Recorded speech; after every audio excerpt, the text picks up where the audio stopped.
Siamis, terdengar. Oke, terima kasih.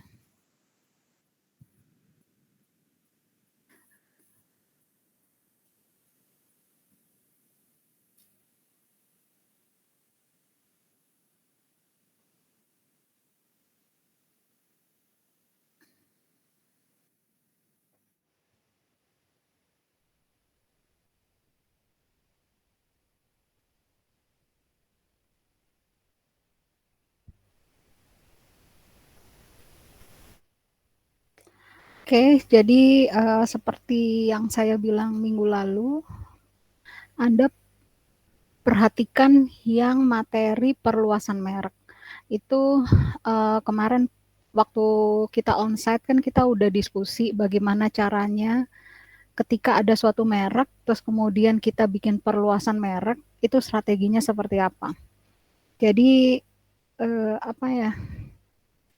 Kalau kita bilang merek itu nggak sembarangan, jadi Anda melakukan perluasan, Anda juga harus berpikir apakah dia ada pasarnya atau tidak ada. Jadi itu ya, kalau Anda nanti melakukan perluasan merek, harus Anda pastikan ini perluasan ini itu sesuai dengan keinginan konsumen.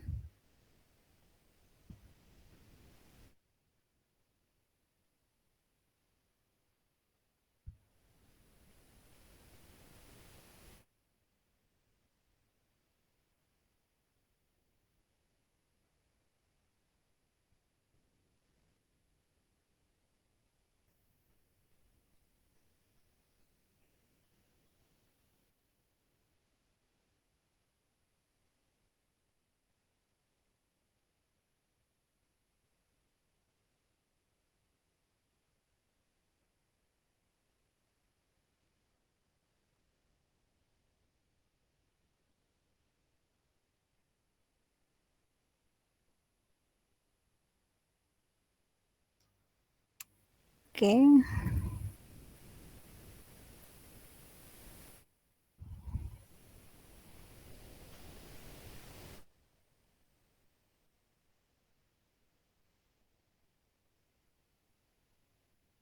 Oke, hari ini kita akan membahas kalau suaranya ada tidak terdengar, bisa info untuk mengelola merek sepanjang masa. Ya, jangan lupa minggu depan onsite saya digantikan oleh Pak Michael Christian ya. Jadi hari ini pertemuan terakhir dengan saya. Oke, selanjutnya ketika kita memasuki mengelola merek sepanjang masa, bagaimana merek itu kalau bisa dapat bertahan bahkan berpuluh-puluh tahun lamanya. Jadi nggak hanya sebentar kemudian digantikan oleh merek yang lebih update lagi, itu tidak. Harapan kita adalah suatu merek itu masih relate dengan bahkan 50 tahun kemudian itu masih relate nama merek kita. Nah, itu bagaimana caranya kita pahami tentang bagaimana mengelola merek sepanjang masa. Yang pertama adalah bagaimana kita memperkuat merek, penguatan merek. Jadi gini, kalau ekuitas itu akan berubah dari tahun ke tahun. Kita bisa lihat merek yang bertahan lama, contohnya Aqua bertahan lama, Indomie bertahan lama, tapi banyak merek yang berubah dari waktu ke waktu. Mungkin kalau kalian tahu, zaman dulu kalau kita bilang Indomie itu bukan Indomie. Anda bisa tanya mungkin ke nenek Anda, itu namanya Supermie. Tapi kemudian diambil alih oleh Indomie sehingga kita menjadi mengucapkan sesuatu yang berbentuk mie instan, itu namanya Indomie. Tapi ini tidak terjadi di Pepsodent. Pepsodent juga namanya dulu odol, tapi kemudian beralih ke Pepsodent. Nah, ini berarti apa? Ekuitas merek sebelumnya, meskipun tadinya adalah merek pelopor seperti Supermie tadi, akan lemah, iya. Ternyata Supermie bisa digantikan oleh Indomie. Kalau zaman dulu, mungkin Anda bisa tanya ya, kalau di koran-koran zaman dulu, kalau ada contohnya ada bencana alam, biasanya ditulis di koran, kalau zaman dulu kan nggak ada sosial media ya, di koran, itu ada tulisannya sumbangan 100 dus Supermie, tulisannya seperti itu. Kita nggak tahu mereknya apa.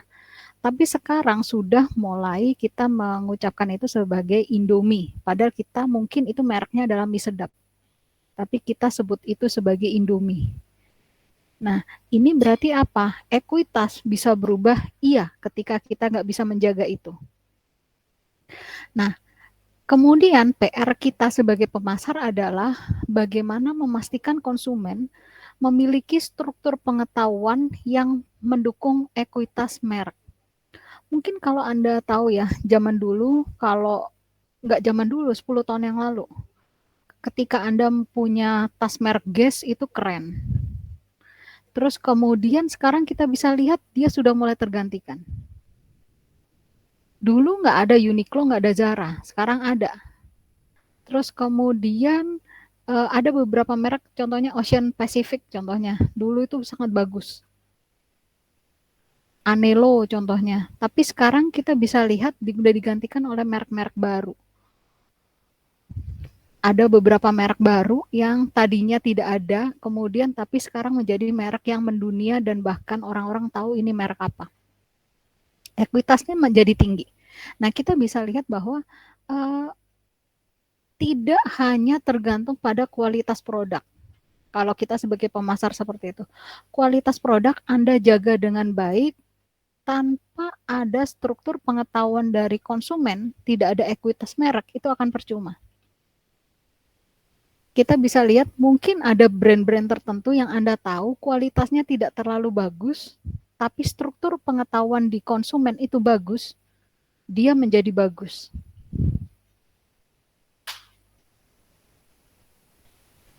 Contohnya apa ya? Contohnya Zara. Kualitasnya biasa-biasa saja sebenarnya untuk harga seperti itu. Ini kan persepsi kita berdasarkan kualitas ya. Tapi ketika ada persepsi orang yang sangat mengedepankan ekuitas, beda loh. Orang mengedepankan kualitas sama orang mengedepankan ekuitas, beda. Kemarin kita sudah jelaskan itulah merek.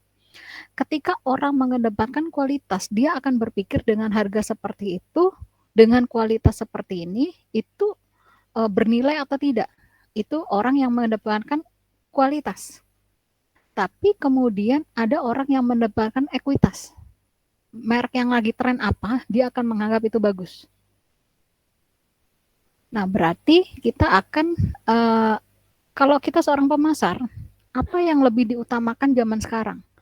Zaman sekarang adalah ekuitas. Karena apa? Merek itu semakin banyak. Contoh aja ya, Anda ke department store contohnya. Brand itu ratusan di sana. Bagaimana Anda bisa meneliti kualitasnya satu persatu? Kualitas kan menelitinya berdasarkan pengetahuan. Jadi tidak semua orang tahu kain yang bagus seperti apa, jahitan yang rapi seperti apa, dan yang lain-lain. Belum tentu orang itu tahu seperti itu. Tapi yang paling mudah untuk melakukan seleksi pada ratusan barang adalah dengan ekuitas. Ratusan, kamu perkecil menjadi puluhan, atau bahkan satuan, cuma diperkecil menjadi 5 option contohnya. Berdasarkan apa? Pasti berdasarkan ekuitas kan? Seperti ini aja. Ada berita lagi viral. Beritanya muncul di berbagai sumber. Ratusan sumber yang ada di sosial media atau di internet. Banyak sekali. Terus kemudian bagaimana Anda bisa mendeskripsikan ini berkualitas atau tidak beritanya. Biasanya Anda seleksi kan. Anda pilih contohnya ada 3 tempat yang Anda anggap ekuitasnya bagus. Contohnya Kompas, contohnya detik.com. Nah, pasti Anda memilih itu. Nah, berarti ini kita bisa melihat bahwa ekuitas itu berperan penting di zaman sekarang. Bagaimana sesuatu yang tidak mempunyai ekuitas, meskipun Anda bagus, contohnya tadi, Anda punya informasi yang sangat relevan, yang udah benar informasinya, tapi sumber Anda sendiri, contohnya sosial media Anda tidak punya ekuitas. Nggak dipercaya kan? Anda juga tidak akan dipertimbangkan. Alasannya apa? Sumbernya terlalu banyak. Jadi, sama seperti yang lain, sekarang ini kita berada di era produk itu terlalu banyak dibandingkan kemampuan konsumen untuk mengidentifikasi ini produk apa. Jadi yang kita bisa lakukan cuma ekuitas yang dipegang. Nah, inilah keuntungan dari pemasar. Bagaimana produk Anda itu dipertimbangkan oleh konsumen dibandingkan tidak dipertimbangkan oleh konsumen. Jadi kenapa sekarang itu merek besar akan selalu besar dan merek kecil yang tidak punya modal tidak akan bisa bertahan. Karena kita pasti mainnya main ekuitas. Kita jarang banget mencoba sesuatu yang tidak ada brand kecuali lagi iseng. Contoh, kita makan, kita biasanya kalau pengennya cepat, kita nggak mau mikir, kita biasanya pilih yang sudah pasti-pasti, merek yang sudah pasti. Dibandingkan kita mencoba suatu merek, tapi kita nggak tahu itu bagus atau tidak. Nah, ekuitas ini perlu dijaga. Kita sebagai pemasar, sekarang ini kita mendapatkan keuntungan karena konsumen lebih mempertimbangkan ekuitas dibandingkan dengan kualitas. Tapi ya nggak kualitasnya jelek ya, tapi dengan ekuitas yang tinggi, orang akan mempersepsikan kualitas kita menjadi bagus.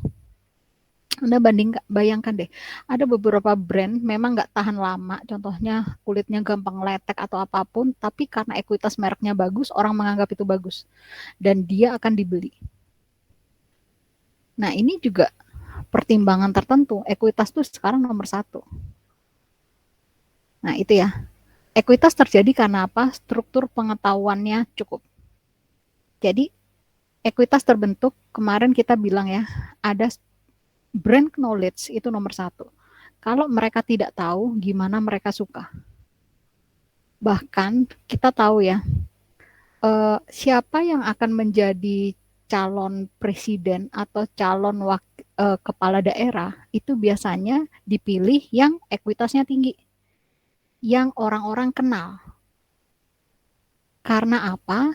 Karena banyak tokoh, kemudian dia kurang terkenal, gimana bisa dijual meskipun dia kualitasnya bagus.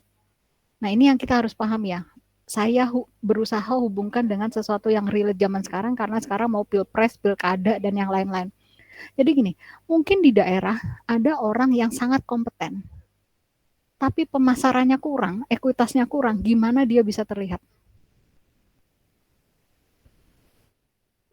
Dia harus viral dulu biar orang-orang tahu. Jadi yang muncul sekarang belum tentu yang terbaik di antara semuanya yang ada di Indonesia ini. Contohnya, oh ternyata tokohnya di Indonesia cuma ada 5 atau 10 orang. Tidak seperti itu. Yang punya ekuitas ada 5 atau 10 orang. Yang bagus berada di pelosok yang kita tidak kenal, tidak tahu. Mungkin lebih banyak daripada itu. Makanya yang penting itu ekuitas. Makanya kita bisa lihat, ada beberapa orang ingin menciptakan ekuitas dengan cara apa? Dia menjadi kepala daerah di tempat-tempat terkenal. Bisa di DKI, Jawa Barat, Jawa Tengah, Anda bisa lihat yang muncul daerah-daerah yang terkenal. Terus kemudian atau mereka bergabung ke partai yang bisa meningkatkan ekuitas mereka. Mereka jadi terkenal. Nah, ini kita bisa menganggap ekuitas itu harus muncul dulu karena orang mempunyai brand knowledge. Mungkin di lokasi Anda ada pemimpin yang bagus banget, tapi mereka kurang ekuitas, nggak bisa muncul. Nah, ini adalah peran pemasar sebenarnya. Kemudian Anda bisa tahu ya, kemudian viral, baru dia muncul. Contohnya kemarin ada, kalau nggak salah ini, saya juga nggak terlalu baca banget yang kemarin, ada guru kesenian, kemudian dia masuk PNS, CPNS, kemudian viral karena dia nggak mau kena pungli. Kita bisa lihat, dia guru yang tidak diperhatikan. Mungkin di pelosok kualitasnya kurang terlihat. Kemudian dengan viral ini, ekuitasnya naik dong. Karena apa? Brand knowledge, orang-orang jadi tahu itu siapa. Kemudian dipanggil oleh Gubernur Jawa Barat, Pak Emil. ekuitasnya jadi lebih naik, apalagi muncul di sosmednya Pak Emil. Nah, guru ini akhirnya tidak dipecat karena dia dibilang membuka pungli atau apapun yang ada di CPNS, ASN ya. Nah, berarti apa yang terjadi? Nanti orang ini mungkin akan lebih cepat naik dibandingkan dengan teman-temannya yang mungkin lebih berkualitas. Karena dia punya ekuitas. Ketika dia bisa mempertahankan diri ya, jangan sampai dia melakukan hal yang jelek kemudian ekuitasnya jadi jelek. Nah, ini yang kita bisa bilang bahwa ekuitas itu sangat penting. Kita bisa lihat kemarin kalau kita contohkan Lyodra. Lyodra itu udah menang lomba di Italia, di yang lain-lain sih sudah menang terus. Tapi orang mana tahu dia Lyodra. Dia mengeluarkan album pun orang-orang nggak akan beli karena ekuitasnya nggak ada, kualitasnya ada. Tapi ketika dia masuk Indonesian Idol, ekuitasnya jadi naik, orang-orang jadi tahu, Pak. Dan itu adalah session yang paling disukai karena kebetulan kompetitif banget di session 10 kalau nggak salah. Apa yang terjadi? Ekuitasnya naik. Sekarang ketika dia meluncurkan album, meskipun kualitasnya mungkin sama dengan ketika dia ikut lomba di Italia itu, dia akan lebih dibeli albumnya karena apa? Punya ekuitas. Nah, ini kita bisa lihat di sini di zaman sekarang ketika persaingan terlalu kuat, ekuitas yang akan menang. Karena apa yang tadi saya bilang ya, dibandingkan kualitas ya. Tapi ini saya garis bawahi, kualitasnya juga nggak turun-turun banget, tapi kualitasnya standar minimal ya. Standar atau di atas standar. Jadi karena apa? Karena ketika Anda tidak punya ekuitas, Anda tidak akan dipertimbangkan meskipun Anda bagus. Ketika kita masuk di pertimbangan, minimal kita bisa berkompetisi. Itu kenapa kita butuh ekuitas merek. Kalau ada yang bertanya, langsung ditanyakan ya. Karena di merek ini Anda harus benar-benar di kepala udah kuat. Nah, ini yang saya bilang. Gimana cara memperkuat ekuitas? Ada dua. Yang pertama adalah kesadaran merek, dan yang kedua adalah citra merek. Yang pertama, gimana orang tahu Anda bagus kalau dia tidak kenal Anda? Kesadaran merek. Anda harus contohnya jadi gubernur di daerah yang terkenal dulu, baru Anda akan dinotis oleh masyarakat. Kesadaran merek. Meskipun Anda bagus banget, tapi orang-orang tidak tahu siapa Anda, ya percuma. Itulah namanya kesadaran merek itu penting untuk ekuitas. Yang kedua adalah citra. Meskipun Anda dikenal baik, tapi citranya jelek, ya percuma juga. Jadi dua ini harus bekerja sama. Anda dikenal, merek Anda dikenal dan mempunyai citra yang saya bilang bukan citra bagus ya, yang diinginkan. Nah itu, kalau merek itu citranya diinginkan, tapi kalau tokoh kan yang diinginkan model seperti apa kan kita tahu ya, contohnya nggak korupsi dan yang lain-lain itu berarti citra. Kalau produk adalah yang diinginkan, konsumen pengennya apa di produk ini. Contohnya produk deterjen, konsumen pengennya deterjen yang seperti apa. Nah itu, apakah yang murah, apakah yang sekali kucek, dan yang lain-lain. Nah, ini harus ada dua hal ini untuk penguatan. Ya, diperhatikan kesadaran merek harus ada, citra merek harus ada agar merek Anda kuat. Makanya sekarang di pilkada atau pilpres, Anda bisa lihat bagaimana mereka menciptakan kesadaran merek, orang bisa tahu dia siapa. Kalau di Jawa, biasanya orang-orang sosmed banyak, tapi di pelosok kan tidak ada. Makanya disamperin kemana-mana untuk membentuk citra merek yang bagus. Karena apa? Ekuitas harus tinggi. Agar apa? Agar dipilih. Jadi kualitas mungkin di atas rata-rata, tapi kita tidak bisa menjudge bahwa dia itu yang terbaik di Indonesia. Bisa jadi tadi ada yang terbaik yang lain, cuma orang-orang nggak sadar kalau dia ada. Marketingnya kurang. Nah, kita bisa pahami itu ya. Ketika kita relate-kan itu ke produk, pasti bisa. Terus yang selanjutnya adalah strategi penguatan merek.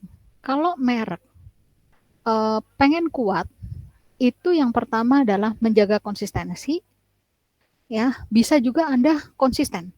Yang kedua adalah melindungi sumber ekuitas merek.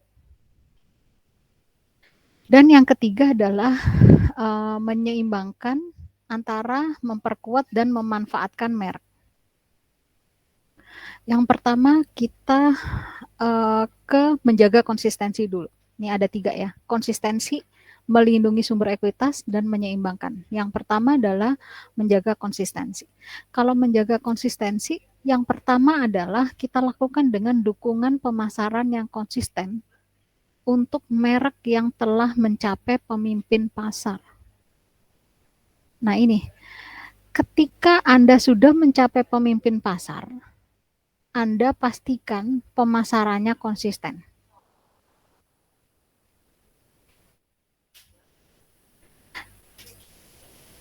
Tapi ini ada garis bawah ya. Kalau Anda belum mencapai pemimpin pasar, ini nanti saya hubungkan dengan pertanyaan yang ada di forum. Ketika belum mencapai pemimpin pasar, kemarin kita sudah bilang ya, kan ada pemimpin pasar, ada pengikut pasar seperti itu ya. Tidak semuanya kita pemimpin pasar. Contohnya pemimpin pasar itu kalau di air mineral mungkin bisa Aqua sama Le Mineral mungkin. Nah, kalau di pasta gigi bisa Pepsodent. Nah, itu namanya pemimpin pasar. Nah, model seperti itu dia butuh dukungan pemasaran yang konsisten. Kalau A, B, B.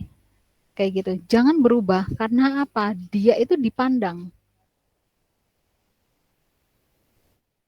Sama seperti contohnya ketika ada seorang pemimpin yang sudah dikenal, yang sudah orang-orang tahu dia siapa, dia harus konsisten di situ.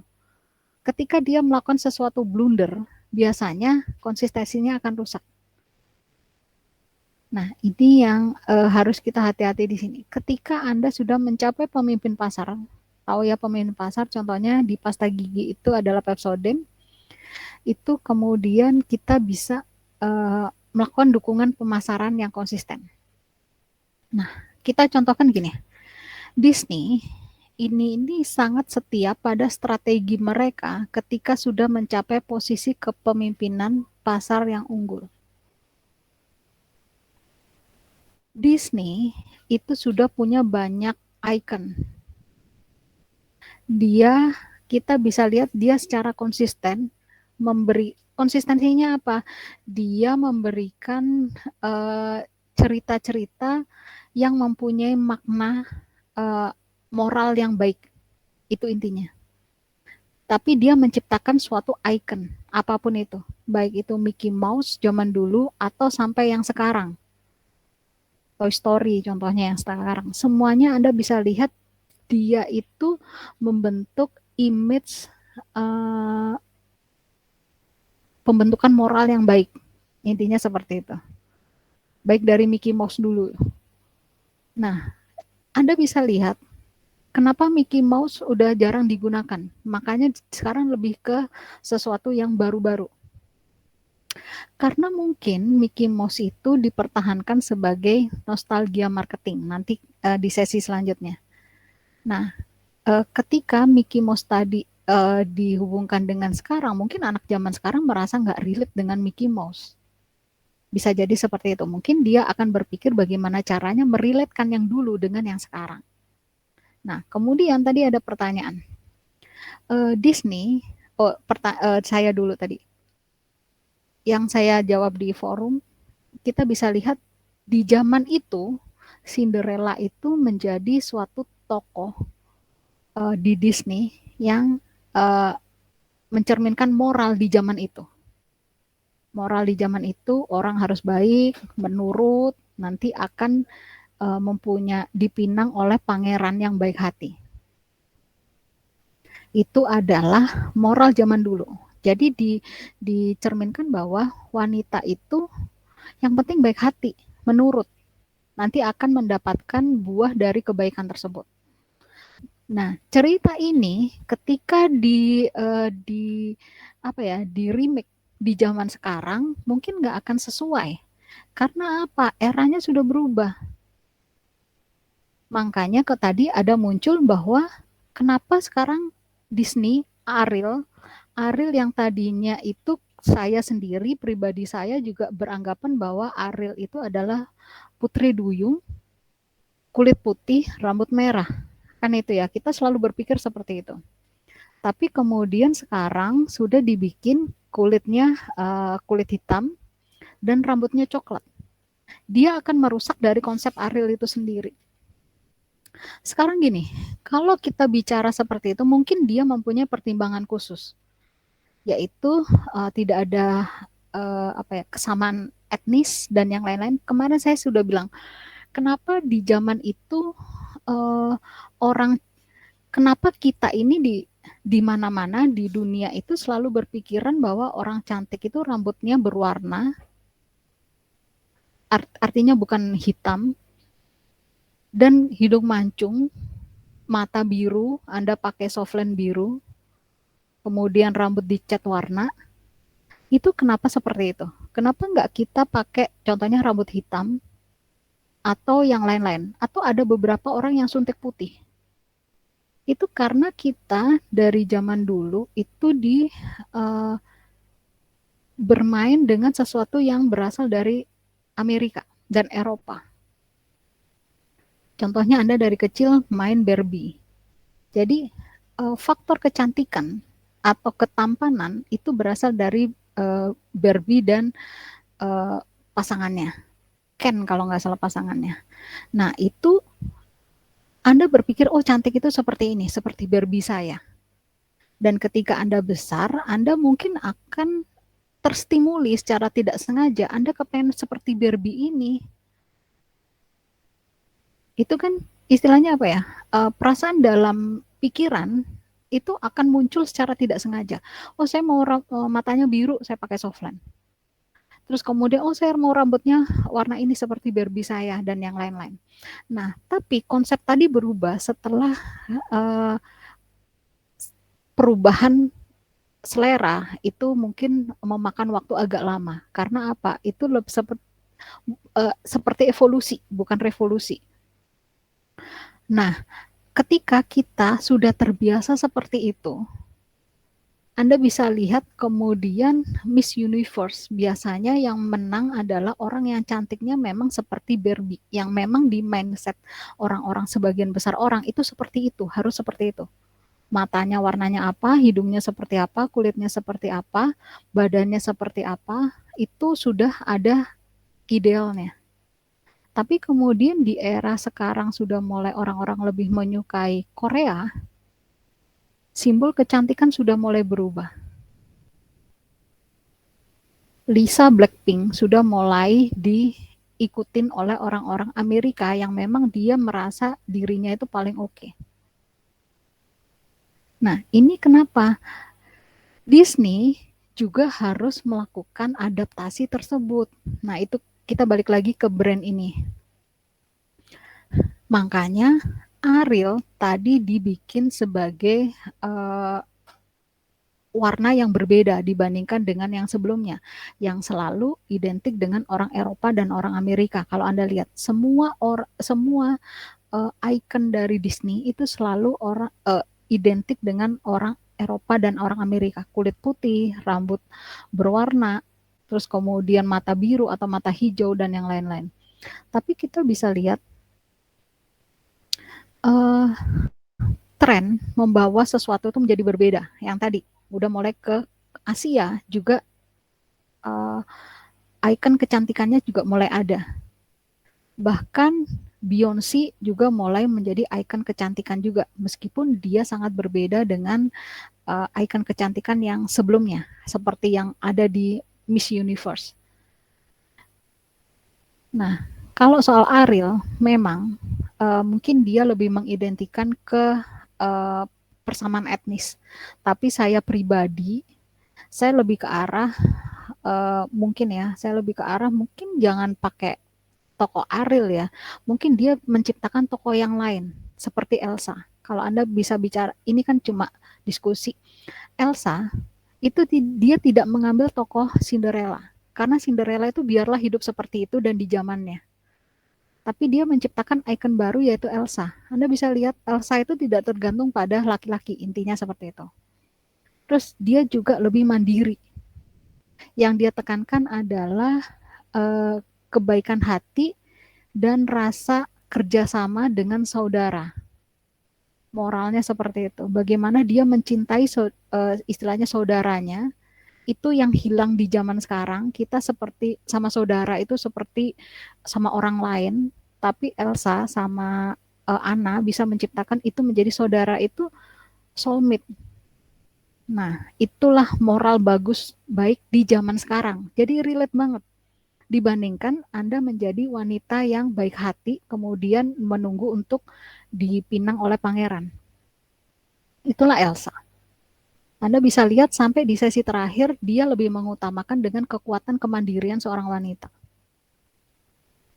Kalau saya lebih ke arah, tadi ya, ada pertanyaan di forum, kalau saya pribadi lebih ke arah bagaimana dia menciptakan ikon baru yang jangan merusak ikon lama, tapi mereka pasti punya pertimbangan. Jadi Cinderella tetaplah seperti itu, jangan diciptakan Cinderella akhirnya menjadi karakternya seperti Elsa yang mandiri, itu nggak akan relate. Jadi mungkin yang Ariel ini kalau sebenarnya diciptakan ikon baru apa kayak gitu. Jadi ya seperti tadi ikon baru Elsa muncul menggantikan Cinderella itu nggak ada masalah kan.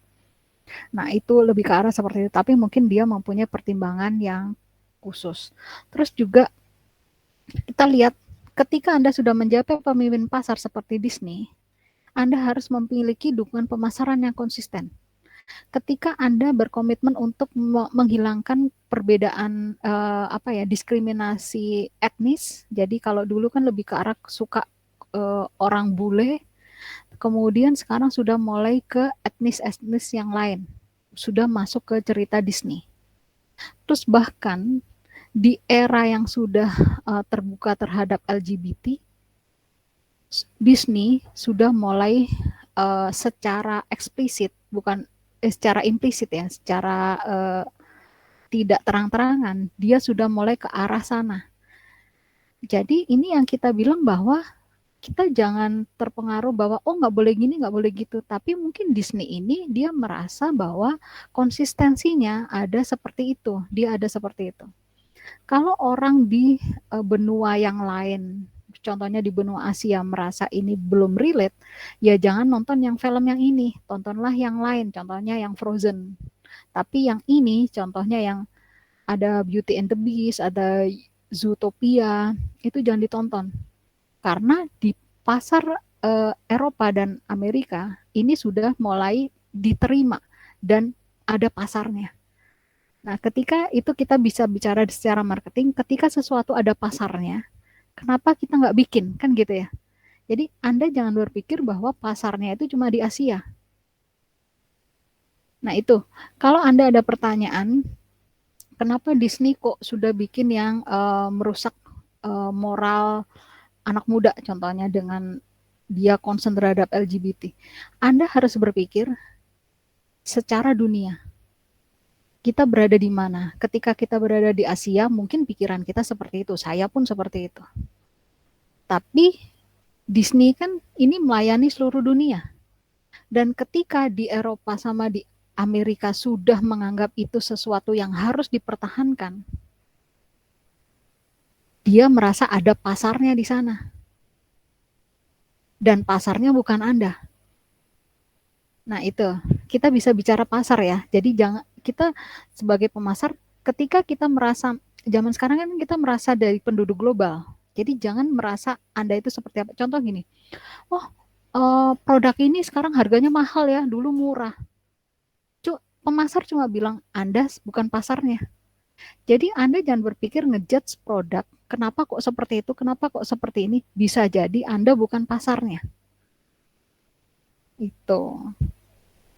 Jadi gini, misal ada produk yang menawarkan harga murah contohnya. Kita bisa bicara gini, "Oh itu murah banget, jangan-jangan, skincare-nya itu palsu, mengandung ini, mengandung itu." Kita jangan bilang seperti itu, karena itu ada pasarnya, kenyataannya penjualannya bagus. Berarti yang komen ini bukan pasarnya dia, kan gitu. Nah inilah, eee, ketika kita hidup di dunia global, kita jangan berpikir bahwa dia masalah, dia tidak ada masalah. Biasanya yang menganggap dia ada masalah, itu memang bukan pasarnya. Bisa jadi contoh ya, ada suatu tokoh tokoh negarawan gitu. Terus kemudian Anda berpikir, wah ini ginilah, ini gitulah, ini ginilah, itu gitu. Saya cuma bisa berpikir, mungkin Anda bukan pasarnya. Jadi untuk ngejudge seseorang kok begini, kok begitu, itu berarti Anda bukan pasarnya, Anda pilihlah yang lain, kan gitu. Tapi Anda jangan menjelekkan satu persatu, karena orang itu punya pasar masing-masing, kan gitu. Jadi Anda jangan ngejudge bahwa contoh, oh motor Honda itu jelek, bagusan motor Yamaha contoh, oh bagusan Beat dibandingkan Mio contohnya. Ya berarti pasar Anda adalah Mio, bukan Beat. Nah kan kayak gitu aja. Itu kan suka-sukaan. Orang punya pasar masing-masing. Nah itu sama seperti di Disney. Ketika dia merasa mempunyai pasar di Amerika sudah mulai ke arah sana, dan dia menciptakan film yang ke arah sana, kenapa Anda tentang? Berarti pasarnya bukan Asia. Kan gitu. Segampang itu kita memasarkan sesuatu. Jadi ketika kita berpikir untuk memasarkan ke semua aspek, kemarin saya bilang, Anda jadi pemasar, jangan berpikir memasarkan ke semua segmen. Itu buang-buang waktu. Zaman sekarang udah nggak ada. Kalau dulu sendal jepit bisa dibeli orang kaya sampai orang miskin. Zaman sekarang nggak bisa seperti itu, harus punya segmen. Segmennya mahasiswa, harus disegmenkan lagi, mahasiswa yang seperti apa, pendapatannya seperti apa, kesukaannya seperti apa, stylenya seperti apa, spesifik. Itulah sekarang. Ketika Anda berpikir membuat produk yang disukai semua orang, itu tidak masuk akal. Sebutkan apa produk yang disukai semua orang, tidak ada. Pasti punya segmen, bahkan Indomie pun dia punya segmen. Semua orang suka Indomie, iya, tapi rasa-rasanya, contohnya rasa kari dan yang lain-lain, itu segmen. Anda nggak bisa memaksa bahwa nggak ada orang suka Indomie rendang, ada segmennya kan. Nah ini yang kita bisa bicara bahwa konsistensi itu biasanya dilakukan oleh pemimpin pasar. Kalau Anda belum pemimpin pasar, nggak bisa konsisten, karena Anda masih mencari apa yang terbaik, sehingga Anda menjadi pemimpin pasar. Kan gitu ya. Ketika Anda udah di atas, Anda mempertahankan konsistensi seperti ini. Kalau belum, contohnya nih, Pak Jokowi contohnya, dia udah pemimpin pasar nih, dia konsisten di situ, di sikapnya dia. Tapi ketika Anda masih baru, Anda belum apa-apa, belum terlihat apapun, masih baru-baru masuk ke politik contohnya, Anda biasanya apa yang Anda lakukan? Anda niru. Mau niru Pak Jokowi lah, mau niru Presiden Soekarno lah, mau meniru Presiden Soeharto lah, mau meniru George Bush lah, Kennedy lah, niru biasanya. Tapi ketika Anda sudah di atas, Anda biasanya punya konsistensi. Nah itu, ya gitu ya. Sama seperti merek. Ketika Anda belum di atas, biasanya mencari-cari mana yang disuka. Ketika Anda sudah di atas, Anda biasanya sudah lebih konsisten. Kalau ada yang bertanya, langsung ditanya. Terus yang selanjutnya, Mercedes-Benz. Nah, untuk menjaga konsistensi ada dua. Yang kedua, tetap konsisten atau berubah mengikuti keinginan pasar. Yang pertama, Mercedes-Benz ini tetap konsisten, mempertahankan harga mahal untuk menjaga konsistensi merek.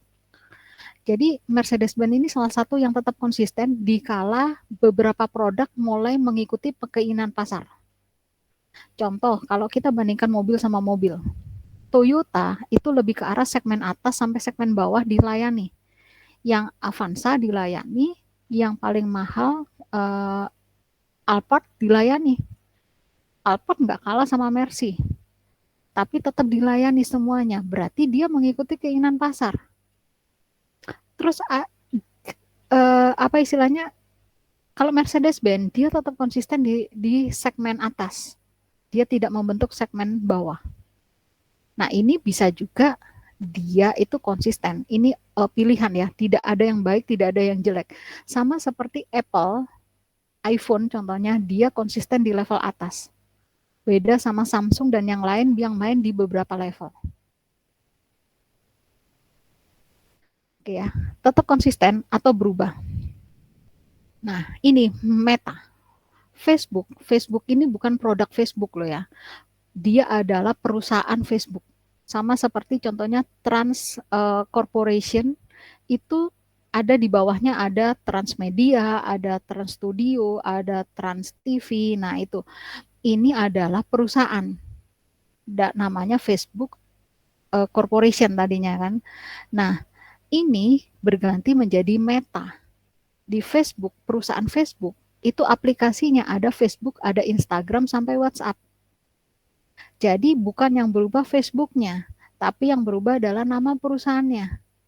Karena apa? Dia sudah berfokus ke menghidupkan metaverse, menghubungkan orang dan komunitas untuk mengembangkan bisnis.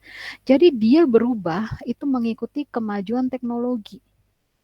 Jadi ketika dia pakai nama Facebook, dia merasa itu kurang bisa berkembang. Jadi yang berubah adalah perusahaan Facebook namanya ya. Tapi di bawahnya adalah beragam aplikasi Instagram, WhatsApp, dan Facebook itu berada di dalamnya dari perusahaan itu. Namanya sekarang perusahaan itu namanya Meta. Jadi Meta itu seperti Unilever, kemudian brand-brand yang ada di bawahnya itu ada Facebook, Instagram, dan WhatsApp. Nah ini kalau ini kita sering membahas ya, dan di UTS juga udah banyak yang benar jawabannya. Jadi kita selalu beradaptasi. Ketika namanya sudah tidak relate, contohnya kemarin kita Starbucks Coffee, kemudian dia mulai beralih ke non-coffee, dia akan mengubah logonya menjadi hanya Starbucks saja, ada gambarnya saja, tidak ada tulisan kopinya. Karena ketika ada tulisan kopinya, dia akan terikat untuk hanya menyajikan kopi. Ini sama seperti Meta. Terus yang selanjutnya adalah brand flashback. Brand flashback ini adalah merek warisan lama menjangkau masa lalu dengan cara berbeda untuk menciptakan kampanye pemasaran yang baru. Jadi ini, kita bisa menggunakan retro branding, retro advertising, atau nostalgia marketing. Jadi gini, contohnya Indomie, ada Indomie jadul, kemarin dikeluarkan. Tujuannya apa? Bisa jadi yang pertama itu, dia menunjukkan bahwa, ini loh saya konsisten. Dari zaman dulu disukai oleh konsumen, sampai sekarang disukai oleh konsumen. Dia menunjukkan dirinya. Ekuitasnya naik, ya. Dan yang kedua, itu tujuannya adalah untuk apa ya? Kerinduan orang-orang akan rasa-rasa yang sebelumnya. Orang kan sekarang lebih ke arah pengen nyoba sesuatu yang dalam kenangan dia dulu waktu kecil, kemudian dicoba lagi sekarang. Nah, itu bisa juga seperti itu. Ada pasarnya, ada pasarnya. Jadi orang-orang dengan usia tertentu yang mungkin dulu di masa kecilnya dia makan ini, dan ketika makan Indomie ini dia teringat pada kenangan masa itu, dia menjadi berani bayar mahal untuk kenangan masa itu. Jadi bukan untuk makanannya, tapi dia membeli kenangannya. Tapi yang kedua tadi, bisa jadi dia menguatkan diri bahwa dia dari dulu sampai sekarang itu tetap berjaya, tetap ada. Itu bisa jadi seperti itu. Ini namanya brand flashback. Makanya dulu iklannya Kijang, mobil Kijang, Toyota Kijang tuh ada. Kalau Anda lihat ya di YouTube itu ada yang iklannya dulu Kijang, yang zaman dulu yang Kijang kotak, kemudian jadi Kijang kapsul, kemudian jadi Kijang Innova dan yang lain-lain, itu di flashback, kemudian dia berpikir bahwa oh iya ya dulu saya pas jalan-jalan pakai Kijangnya kakek saya ini sampai saya sekarang jadi beli Innova, contohnya Kijang Innova. Nah itu bisa modelnya seperti itu. Jadi bisa jadi pemasaran itu dikenang dengan yang masa lalu. Nah, tapi sekarang kemarin ada Vineta. Ada kasusnya Vineta. Vineta itu juga mulai menciptakan nostalgia marketing. Dikeluarkan baru, tapi akhirnya orang-orang merasa itu nggak relate. Nah, karena apa? Jadi gini, sesuatu yang berupa kenangan itu seharusnya yang kenangan eh, ada tujuannya. Kalau Indomie tadi lebih ke arah ada tujuannya ya, tapi agak sulit untuk membangunkan sesuatu yang sudah mati. Kalau di marketing seperti itu, dia mati, pasti ada penyebab. Tapi kemudian Anda bangkitkan, saya rasa itu contohnya sekarang BlackBerry ya. BlackBerry Anda keluarkan lagi, bisa jadi peminatnya nggak ada. Atau bisa jadi peminatnya sangat kecil. Karena sesuatu itu sudah apa ya, ekuitasnya sudah turun karena sudah hilang. Tapi bedakan sama Indomie. Indomie itu ekuitasnya tetap ada loh sampai sekarang. Ketika Anda merasa ada nostalgia marketing, itu tetap relate karena dia nggak pernah mati, ekuitasnya nggak pernah turun.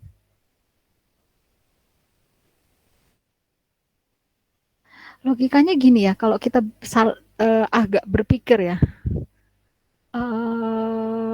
contoh gini, ini logika, saya coba logika, cuma tadi kan saya jelaskan kalau contoh kayaknya nostalgia marketing agak sulit. Contohnya gini, Anda punya pasangan, kemudian pasangannya akhirnya menikah sampai sekarang. Terus kemudian Anda di masa tua Anda sudah menikah, kemudian punya anak cucu contohnya. Nostalgia marketing, Anda mengingat masa lalu masa muda dengan pasangan Anda setelah tua, menyenangkan nggak? Menyenangkan. Karena sampai terakhir sekarang itu sesuatunya nggak ada berkurang ekuitasnya. Contoh ya tadi ya, kakek nenek Anda yang masih bersama dan baik-baik saja hubungannya, maksudnya dengan pernikahan yang bagus. Kemudian Anda ajak untuk mengingat masa lalu mereka. Dia pasti akan suka. Karena tidak ada ekuitas yang rusak. Tidak ada ekuitas yang menurun. Ini sama seperti Indomie ini. Tapi bayangkan, contoh, ada sesuatu yang, contohnya, ada perkawinan kemudian bercerai. Kemudian ketika tua, Anda suruh ngingat, itu sama mantan dulu gimana pas muda? Marah nggak? Ya marah lah. Karena ekuitasnya udah berubah kan? Ekuitasnya udah mati. Sama seperti BlackBerry, sudah mati, kemudian Anda bangkitkan lagi. Matinya kenapa nih? Kalau matinya tadi kan karena jadul BlackBerry, karena dia tidak mengikuti perkembangan zaman Android. Pas dihidupkan lagi juga susah. Ya sama seperti tadi. Orang yang bercerai, kemudian kamu suruh mengingat udah bercerai, udah lama, udah selesai, mengingat zaman dulu, ya susah lah. Dibangkitkan bisa, namanya CLBK. Tapi itu sangat sulit dibandingkan dengan yang uh, seperti Indomie yang sampai sekarang happy ending. Nah itu logikanya seperti itulah. Tadi saya ketika kita jelaskan produk agak sulit karena Anda mengalaminya di masa ini, nggak di masa itu. Agak sulit menjelaskan. Tapi intinya seperti itu. Ketika kita happy ending, kita akan enak untuk mengingat masa lalu. Tapi ketika kita sad ending, emang happy mengingat masa lalu? Enggak lah. Ya sama seperti ketika BlackBerry kamu bangunkan lagi, dia harus ada sesuatu yang baru sehingga menciptakan CLBK. Di situ oke ya. Tadi saya suka tuh pertanyaannya model seperti itu. Saya aja tadi mikir banget loh itu jawabannya. Oke. Selanjutnya, krisis. Dan krisis ini pasti akan terjadi di brand? Ya, pasti akan terjadi. Saya contohkan yang paling relate di zaman yang sekarang terjadi itu adalah Le Mineral. Anda tahu Le Mineral itu ada galon sekali pakai? Pasti tahu ya. Uh, di sini Le Mineral berusaha mengalahkan Aqua karena Aqua itu memang tutup galonnya itu paling inovatif dibandingkan dengan semua galon. Le Mineral akhirnya mengeluarkan galon sekali pakai. Jadi dia ini lebih ke arah Le Mineral tuh berusaha untuk melakukan sesuatu yang berbeda untuk mengalahkan Aqua. Sama seperti yang kemarin dia bilang kalau air mineral tuh paling pasti ada rasa yang berbeda. Mau pahit, mau manis tuh pasti ada. Kalau nggak ada rasa apa-apa itu berarti nggak mengandung mineral. Dia berani statement seperti itu dan akhirnya bisa mengalahkan Aqua. Aqua jadi kelabakan untuk memberikan klaim-klaim tertentu agar dia tetap diingat sebagai air mineral. Nah, kemudian air mineral bilang galon sekali pakai. Ini menjadi perdebatan panjang. Karena apa? Di era go green yang sangat mengedepankan tidak sesuatu yang sekali pakai, itu ini sangat berbahaya. Istilahnya klaim ini sangat berbahaya bagi marketingnya Le Mineral yang lagi naik-naiknya di kala itu. Ini saya cerita nanti setelah perkuliahan Anda bisa cari di berita-beritanya. Kemudian apa yang dia lakukan? Yang dia lakukan adalah yang pertama dia menggandeng Asosiasi Daur Ulang Plastik Indonesia. Ikatan Pemulung Indonesia juga digandeng. Jadi dia berusaha berpikir gimana nih caranya biar orang-orang itu tidak menyerang saya dengan apa ya dengan kepedulian lingkungan tadi. Nah kemudian dia berusaha banyak mendapatkan klaim-klaim yaitu limbah PET ini menjadi nilai jual tinggi. Dia beda dengan plastik yang lain. Dia bisa didaur ulang katanya ya, bisa buat dakron, bantal, baju, kancing dan yang lain-lain. Jadi ini plastik yang berbeda dibandingkan plastik-plastik yang lain. Jadi plastik yang jenisnya adalah PET ini dapat didaur ulang hingga 50 kali dan bisa menghemat bahan baku produksi. Ini adalah statement dari Le Mineral agar dia tidak hancur di permasalahan krisis tadi. Nah ini, jadi ketika produk Anda mendapatkan krisis, Anda harus berpikir bagaimana caranya memperbaiki image tadi, image tidak ramah lingkungan tadi. Dia di Ikatan Pemulung Indonesia, sampai dia bikin Ikatan Pemulung Indonesia, dia kasih beasiswa, dan dia gerakkan untuk membantu memungut galon-galon Le Mineral agar bisa didaur ulang oleh Asosiasi Daur Ulang Plastik Indonesia sampai segitunya. Jadi Ikatan Pemulung Indonesia dimanfaatkan untuk mengambil semua limbah dari Le Mineral untuk ditaruh di Adupi. Dan nanti oleh Adupi ini akan didaur ulang sehingga tidak ada limbah lingkungan yang seperti diberitakan oleh pesaing-pesaingnya. Nah itu. Jadi ketika Anda bisa lihat ya, ketika dia ada masalah di kerusakan lingkungan, Anda harus berpikir gimana caranya membuat kesalahan tadi itu menjadi ada alasan. Nah ini ya. Jadi ikatan pemulung dilakukan untuk agar botol-botol Le Mineral cepat terkumpul. Nah, Adupi dilakukan untuk agar cepat membuat limbah tadi menjadi barang lain yang bermanfaat. Ini ada polyester, dakron, dan yang lain-lain. Nah, ini yang dilakukan. Jadi, Le Mineral, meskipun tadi itu krisisnya parah banget, beberapa orang menganggap itu krisis yang istilahnya krisis merek yang sangat parah. Kemudian dia bisa agak bertahan dengan cara dia melakukan hal ini. Ini nanti bisa dilihat. Nanti saya masukin ke portal lagi. Dan kemudian di iklannya dia bisa lihat seperti ini. Ini memberikan brand knowledge pada orang-orang bahwa galon dan botol Le Mineral menggunakan jenis plastik PET dengan kode 1. Kalau kode 1 PET itu artinya apa? Bisa dilihat di sini. Dia bisa didaur ulang. Sampai segitunya di iklannya.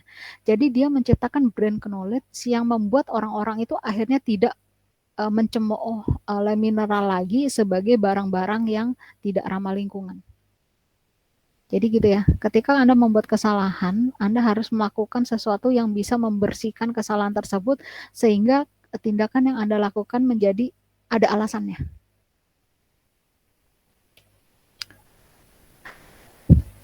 Terus yang selanjutnya, Fortify di sini mengacu pada peningkatan ekuitas merek dalam hal kesadaran dan persepsi. Ini ada dua. Merek itu bisa memperkuat, bisa memanfaatkan. Jadi kalau leveraging ini dilakukan dengan mengurangi biaya iklan.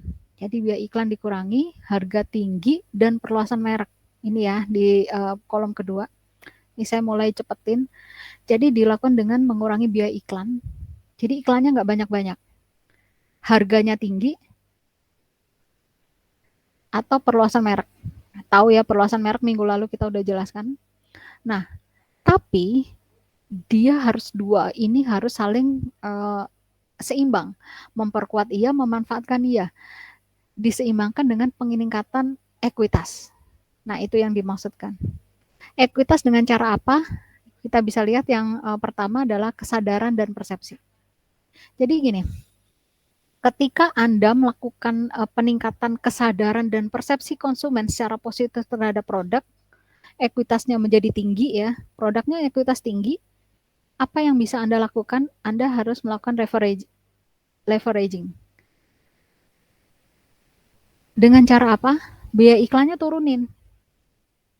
Uh, Untungnya kan gede. Seperti Indomie, kesadarannya tinggi, persepsinya positif, iklannya jangan banyak-banyak. Udah mulai diturunin, udah oke. Okay. Anda bisa lihat di TV iklannya Indomie nggak terlalu banyak dibandingkan iklan yang lain. Karena apa? Orang-orang sudah tahu. Terus kemudian harga lebih tinggi. Harga Indomie lebih tinggi dibandingkan mie instan yang lain. Yang selevel. Nah, dibeli? Iya. Perluasan merek? Iya. Dia banyak bikin perluasan lini. Tapi di sini harus diseimbangkan dengan peningkatan ekuitas. Kesadaran sama persepsi terhadap produk Indomie harus tetap dipertahankan. Dengan cara apa? Macam-macam. Kesadaran persepsi tidak selalu dengan iklan ya. Jangan salah loh. Indomie itu sangat memperkuat Warmindo, warung Indomie kalau Anda tahu. Warmindo itu sebagai cabang-cabang dia untuk beriklan. Jadi ketika dia sangat mensupport Warmindo, warung Indomie, itu iklan berjalan. Orang di Warmindo yang memang bahan utamanya adalah Indomie, minimal dia akan mempromosikan Indomie. Ketika Indomie ada masalah, dia nomor satu yang bilang Indomie nggak ada masalah.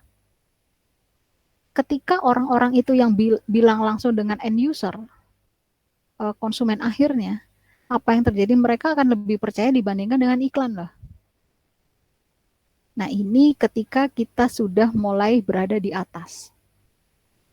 Ya ini kalau ada yang ditanya bisa ditanya.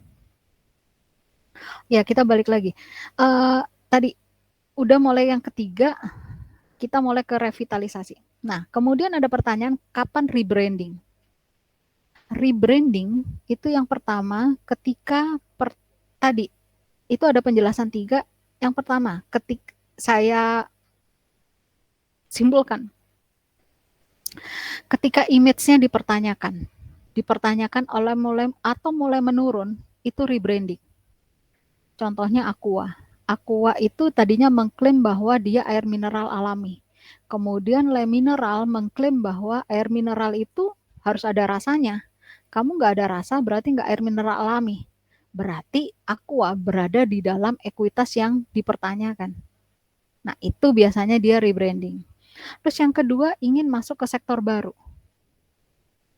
Anda bisa lihat Gojek contohnya, tadinya logonya ada motor, kemudian ada sinyal di atas motornya.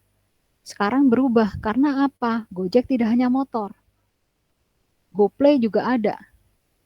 Ketika dia ingin mengubah ke segmen yang berbeda, dia harus mengubah logo motor itu. Kan tadinya logo motor sama sinyal. Dia sudah tidak hanya motor. Itu sektor baru. Makanya rebranding. Terus yang selanjutnya, yang memang tadi jawabannya Anda adalah brand awareness menurun atau berubah. Ya, kalau sudah mulai menurun, dia harus cepat-cepat rebranding untuk meningkatkan ekuitasnya. Jadi ada 3. Yang pertama ingin masuk sektor baru, yang kedua adalah image mulai dipertanyakan. Jadi bukan menurun, tapi dia mempertanyakan seperti Aqua tadi. Terus yang ketiga adalah brand awareness menurun. Kalau brand awareness menurun kan hal biasa ya, kayak gitu. Terus yang selanjutnya revitalisasi. Revitalisasi merek ini uh, ada beberapa kasus yang tadi saya bilang seperti nostalgia marketing tadi, ada merek yang dikagumi kemudian mengalami masa sulit yang jatuh, kemudian ada juga yang membuat comeback yang bagus. Ini ada 2 hal yang bisa dilakukan. Selalu 2 ini, brand awareness, kesadaran merek, sama brand image. Jadi ada tokoh yang jatuh kemudian berhasil membuat apa ya, balik lagi, itu ada 2 yang dilakukan, brand awareness sama brand image. Selalu seperti itu. Jadi ada merek yang sudah tidak terdengar lagi, kemudian dia bisa terkenal lagi. Sama seperti artis. Kalau Anda lihat artis ada yang turun, kemudian ketika dia berkolaborasi dengan atau dia punya lagu yang baru, akhirnya dia meningkatkan brand awareness sama brand image-nya dia. Itu bisa terjadi seperti itu, revitalisasi. Revitalisasi ini memang seperti saya bilang lagi, lebih mudah menciptakan brand baru dibandingkan revitalisasi. Jadi ketika dia memperbaiki sesuatu yang sudah rusak atau sudah turun, itu agak lebih sulit dibandingkan dengan dia menciptakan sesuatu yang baru. Nah, itu masalahnya. Jadi kita contohkan aja, menciptakan brand awareness. Salah satunya adalah ini. Ini sabun krim atau yang kita biasa bilang sabun colek itu sudah mulai menurun digantikan oleh hal-hal yang baru. Contohnya kalau sabun cuci pakai deterjen, terus sabun uh, apa namanya cuci piring sudah pakai sunlight, sabun cair sunlight dan model seperti itu. Jadi sabun krim atau sabun colek itu sudah mulai ditinggalkan. Jadi ketika Anda mau tetap bertahan, itu yang harus Anda lakukan adalah memperkenalkan cara penggunaan tambahan. Jadi dia melakukan iklan yang banyak untuk produk yang sama, yaitu dia bisa dibuat nyuci, dia bisa dibuat cuci piring, dia bisa dibuat cuci baju dan yang lain-lain. Jadi dia kegunaannya lebih banyak dibandingkan dengan contohnya deterjen yang hanya untuk mencuci pakaian. Nah itu salah satunya seperti ini. Tapi yang saya bilang ya, mengobati sesuatu yang sudah turun itu akan lebih sulit dibandingkan dengan kita memulai sesuatu yang baru. Terus yang kedua bisa juga memperkenalkan cara yang benar-benar berbeda. Ini ada permen karet, tadinya permen karet biasa. Kemudian dia sudah menurun karena banyak pesaing, kemudian dia melakukan repositioning, yaitu permen pengganti rokok. Jadi kalau Anda mau berhenti rokok, makan permen ini. Nah modelnya seperti itu. Jadi biar dia nggak mati, dia bikin repositioning. Terus yang kedua, yang tadi kan brand awareness, yang ini namanya brand image. Identifikasi target pasar. Anda bisa mempertahankan pelanggan yang rentan. Pelanggan yang rentan itu gini, uh, ada orang-orang yang mungkin akan pergi. Bagaimana caranya dia mempertahankan itu? Dia ikutin yang dia inginkan. Menangkap kembali pelanggan yang hilang. Terus identifikasi segmen yang diabaikan dan menarik pelanggan yang baru.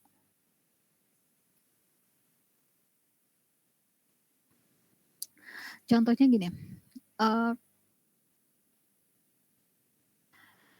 kalau ada produk, kita contohkan produk yang sudah mulai ditinggalkan oleh konsumen, apa ya, contohnya dia sudah,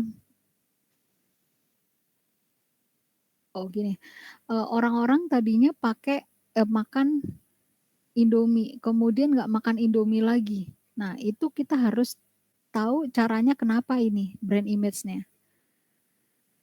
Oh itu, Aqua, apa ya yang lagi, ada masukan yang lagi turun brand apa?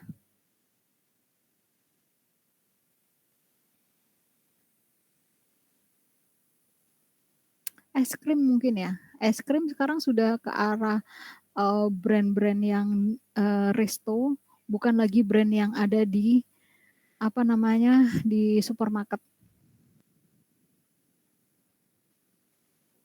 Minuman-minuman juga, minuman, ready to drink itu sudah mulai ditinggalkan, orang-orang lebih suka beli yang seperti, langsung dibuat. Contohnya yang tadi ada, janji jiwa lah, apa, modelnya seperti itu. Nah, ini berarti ketika Anda mulai ditinggalkan, contohnya es krim yang ada di supermarket mulai ditinggalkan, Anda harus mengidentifikasi kembali gimana cara memperbaiki brand image-nya.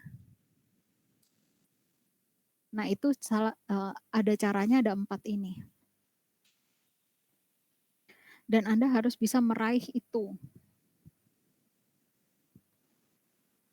Oh ya, gini, gampangnya aja ya, yang sekarang. Ketika Anda, ingin mencalonkan diri menjadi, di pilkada contohnya, Anda harus mengidentifikasi target pasar Anda. Masihkah Anda disukai di lokasi tersebut contohnya? Ketika tidak disukai, apa yang harus Anda lakukan agar mereka suka? Itu namanya memperbaiki brand image. Apapun bisa Anda lakukan. Contohnya, Anda tidak disukai kaum muda nih, karena Anda tua. Apa yang Anda lakukan? Tiba-tiba Anda main sosmed, kemudian dia tiktokan, biar anak-anak muda suka dengan Anda. Demikian pula dengan yang lain. Jadi ini artinya Anda mengidentifikasi target pasar. Pelanggan yang mulai hilang karena Anda dianggap jadul, Anda mulai deketin lagi. Nah, itu salah satunya memperbaiki brand image. Yang kedua adalah repositioning. Nah, ini yang dilakukan oleh Aqua di zaman dulu. Tadi saya sudah cerita kasusnya Aqua itu, dengan Le Mineral. Aqua itu, dianggap tidak mengandung air mineral alami karena tidak ada rasa manis atau pahitnya. Jadi orang-orang menganggap, wah ini nggak benar-benar air mineral nih, yang benar-benar air mineral adalah Le Mineral. Kemudian dia melakukan repositioning. Dia membuat, apa ini namanya, meningkatkan konsentrasi bilangnya. Jadi Aqua itu meningkatkan konsentrasi. Kemudian ada alat-alat model seperti ini, kemudian dia, di mall-mall waktu itu ditaruh, dia disuruh mengidentifikasi mana yang aneh di sini atau mana yang berbeda dari 2 gambar. Terus kemudian setelah minum Aqua, konsentrasinya lebih meningkat atau tidak. Nah, itu termasuk repositioning. Bagaimana dia berusaha memperbaiki image-nya dia yang agak rusak karena apa? Dia tidak uh, di, ada beberapa orang yang mengklaim bahwa dia tidak mengandung mineral karena tidak ada rasa manis atau rasa pahitnya. Berarti dia harus melakukan repositioning, yaitu dia bilang dia air yang meningkatkan konsentrasi. Terus brand image yang rusak, bukan yang rusak ya, agak turun, Anda bisa lakukan dengan mengubah image merek. Gimana caranya mengubah image elemen merek? Yang pertama, Anda bisa lihat kalau KFC dulu adalah Kentucky Fried Chicken. Jadi ketika ada fried chicken-nya itu dianggap tidak tidak apa ya, tidak sehat. Karena kan ayam goreng. Ayam goreng dianggap tidak sehat. Meskipun dia menjual sesuatu yang sama, tidak sehat juga karena junk food, tapi dengan menyingkat namanya menjadi KFC, nggak kelihatan banget kalau fried chicken. Jadi sesuatu yang nggak sehat. Tapi ini yang dilakukan. Dan perusahaan memperkenalkan logo baru yang menggabungkan karakter Colonel Sanders itu berbeda dengan di zaman dulu. Anda bisa lihat logo terbarunya agak modern dibandingkan dengan di zaman dulu. Padahal orangnya sama, orangnya adalah Colonel Sanders, tapi dibuat dengan cara yang modern. Tapi ini ada 2 kasus ya. Kalau KFC itu memang dia pakai Colonel Sanders, kemudian karakternya bukan dimudahkan ya, tapi dimodernisasi daya tariknya. Anda bisa bandingkan antara logo yang pertama sama logo yang sekarang. Tapi karena apa? Karena KFC itu lebih ke arah makanan modern, dianggapnya seperti itu. Tapi kalau seumpamanya jamu, jamu itu kan lebih ke arah tradisional. Atau ada beberapa makanan kuliner yang memang fokusnya adalah tradisional. Nah, model seperti itu biasanya logo-logonya juga akan lebih ke tradisional. Jadi gini, jangan ketika saya bilang KFC ini harus dimodernisasi daya tariknya dan memang dia modernisasi logonya agar relate dengan anak-anak zaman sekarang. Jadi untuk segmen ABG juga masih suka makan KFC karena apa? Logonya relate. Kalau logonya kakek-kakek yang jadul, dia nggak akan makan di situ. Tapi kita bayangkan ketika produknya adalah jamu tradisional. Nyonya Menir contohnya. Ketika Anda modernisasi, jadi tidak menarik lagi. Karena jamu itu makin tradisional, makin tua, dia akan lebih disukai. Nah, yang model seperti itu malah biasanya ditua-tuakan. Jadi mungkin bajunya atau apa masih pakai kebaya atau apapun. Anda bisa lihat seperti itu.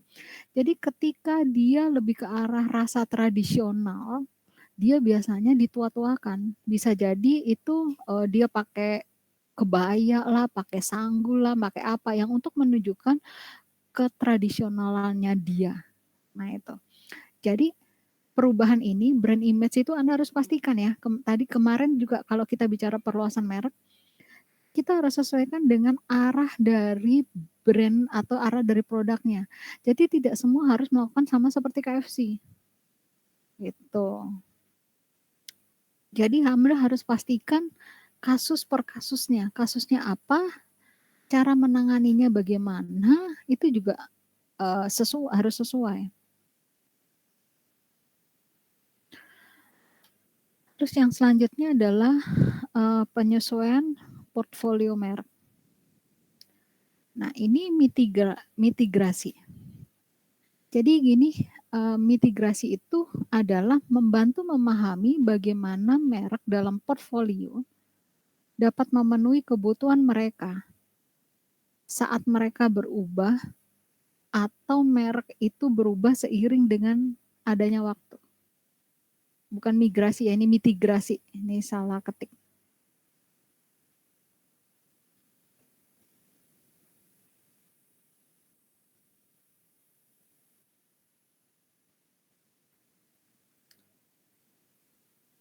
Nah, kita contohkan gini, mitigasi itu gini. Cara melakukan mitigasi itu biasanya kita salah satu cara ya, ini nggak semua cara pakai cara itu, dia pakai sistem penomoran untuk menunjukkan tingkat kualitas yang semakin tinggi. Kita contohkan, Galaxy S10 diperbarui S11, S12, S13, S14, S15. Makin tinggi itu meningkatkan tingkat kualitas yang semakin tinggi dan semakin terbaru. Gitu. Jadi ada A50, A51 mungkin modelnya seperti itu. Makin meningkat, dia anggap itu semakin terbaru lah. Pasti seperti itu ya. Nah, itu salah satu cara untuk menunjukkan kualitas yang semakin tinggi. Nah, kita contohkan gini. Contohnya Galaxy S10 yang sekarang. Kan dulu ada S1, S2, S3, S4, S5 sampai S9. Gimana caranya ini namanya mitigasi nih, mitigasi ya. Itu kan portfolio. Jadi Samsung S1 sampai S10 dan mungkin S berapa sekarang itu akan selalu ada. Itu menjadi portfolio sesuai dengan segmennya. Pasti seperti itu ya. Terus kemudian akhirnya ketika dia mempunyai banyak produk, jadi S1 sampai S10, ini contoh ya. Samsung S1 sampai S10 berarti banyak produk dan itu bukan yang seri S, ada seri A dan yang lain-lain. Bayangkan beberapa portfolio dia sebesar itu. Segmennya ada, iya. Anda jangan berpikir bahwa orang itu suka ganti-ganti. Bisa jadi ada beberapa orang yang masih pakai S berapa gitu, S7 contohnya. Nggak semua orang ada keluaran terbaru langsung beli yang terbaru kan. Berarti pasarnya ada. Nah, ketika pasarnya tadi terlalu lebar, itu juga nggak menguntungkan oleh produsen. Gimana dia harus menyediakan spare part dari S1 sampai S10. Gimana dia harus memperhatikan orang-orang ini semua. Produk-produknya, spare part-nya harus diperhatikan, service center-nya harus bisa semua. Jadi yang dilakukan adalah keusangan yang disengaja biasanya. Kalau produknya tadi S1 sampai S10, kemudian dianggap S1 sampai S5, ini dia tidak bisa 4G contohnya. Minimal ini kan ke-delete. Sekarang yang 3G mungkin sudah mulai sedikit, dia cuma bisa 4G. Jadi yang bisa bertahan harus yang bisa 4G. Contohnya itu contoh ya, S6 ke atas. S6 sampai S10 contohnya. Berarti S1 sampai S5 nggak akan bisa dipakai lagi karena dia tidak ada 4G, adanya 3G. Ini namanya keusangan yang disengaja. Konsumen yang tadinya merasa oke-oke aja menggunakan S5, nggak ada masalah nih, kan nggak semua orang suka ganti-ganti ya. Dia merasa, oh ini oke-oke aja kok pakai yang seri S5. Tapi gimana cara ketika 3G nggak ada lagi, yang ada 4G. Anda terpaksa harus ganti kan, dan ini harus dibuang. Dan apa yang terjadi, mitigasinya menjadi lebih gampang karena yang tersedia cuma S6 sampai S10. S1 sampai S5-nya udah hilang. Selanjutnya, ketika dia sudah mulai S11, S12, jadi lebar lagi dong. Dia melakukan keusangan yang disengaja lagi. Beberapa spare part dari S6 sudah mulai dihilangkan. Yang terjadi, orang yang memang sudah biasa pakai S6 dan merasa nyaman dengan S6, nggak bisa diservis lagi, spare part-nya udah hilang. Ini sebenarnya strategi dari perusahaannya, bukan nggak ada. Yang terpaksa apa? Dia harus ganti seri yang lebih baru, karena spare part-nya nggak ada. Nah itu keusangan yang disengaja.